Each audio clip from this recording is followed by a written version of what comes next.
সকালটা ছিল একদম অন্যরকম। নীলচে আকাশের নিচে শহরের ব্যস্ত রাস্তার ঠিক মাঝখানে হঠাৎ করে চোখে চোখ পড়ে গেল দুজনের। নীলা নীলা নামের মতোই গভীর, শান্ত আর একরাশ আকাশ নিয়ে চোখে ঘোরাঘুরি করা এক মেয়ে। আর শুভ একটু গম্ভীর, একটু বই পাগল, তবে ভেতরে লুকিয়ে থাকা একরাশ মেঘের মতো কোমল একটা ছেলে মানুষ। দুজনের প্রথম দেখা হয়েছিল একটি বই মেলায়। নীলা হারিয়ে গিয়েছিল এক পুরনো কবিতার স্টলে, আর শুভ তখন হাতের বইটা নিয়ে বেরোচ্ছিল ঠিক সেই স্টল থেকে। নীলা হঠাৎ করে জিজ্ঞেস করল, আপনি কি জয় গোস্বামীর কবিতার ভক্ত? শুভ একটু অবাক হয়ে বলল, ভক্ত না, প্রেমিক বলা যায়। আপনি? নীলা হেসে ফেলল। সেই হাসিটা শুভর বুকের ভিতর কোথাও যেন নরম করে দিল। কিভাবে যেন কথাটা সেদিন বইয়ের পাতা পেরিয়ে শুভর হৃদয়ের পাতায় চলে এলো। এরপর শুরু হলো নিয়মিত দেখা করা। কলেজের পর লাইব্রেরির ছাদে, কফির মগের পাশে, কবিতার ছায়ায় ওরা দুজন কথা বলতো চোখ দিয়ে, আর গল্প বলতো চুপ করে বসে থেকে। নীলা শুভকে একটা কথা প্রায় বলতো, তুমি কি জানো, তোমাকে দেখলে মনে হয় আমি একটা নীল আকাশ দেখছি, একদম পরিষ্কার, নির্ভার। শুভ মুচকি হেসে বলল, আর তোমাকে দেখলে আমার মনে হয় একটা কবিতা লেখা হয়ে যাচ্ছে শব্দ ছাড়াই।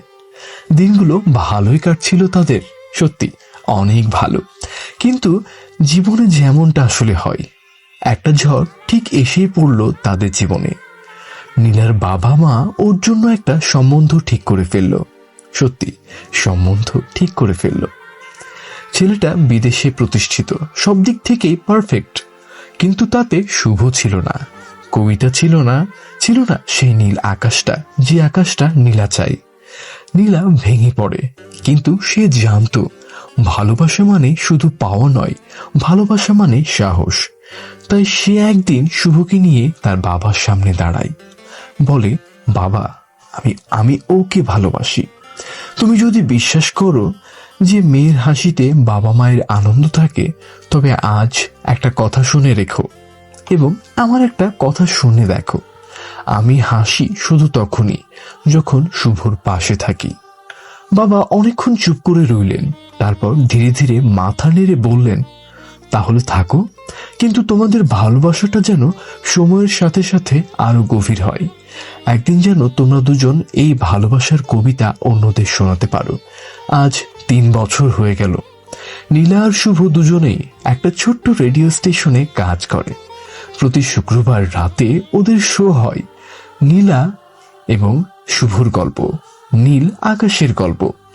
ওরা একসাথে গান শোনায়, কবিতা পড়ে শোনায়, আর মাঝে মাঝে শ্রোতাদের ভালোবাসার গল্প শুনে বলা হয়, সত্যি ভালোবাসা মানে সবসময় পাশে থাকা না, কখনো কখনো ভালোবাসা মানে কাউকে এমনভাবে দেখা যেন সে নিজেকেই ভালোবাসতে শেখে।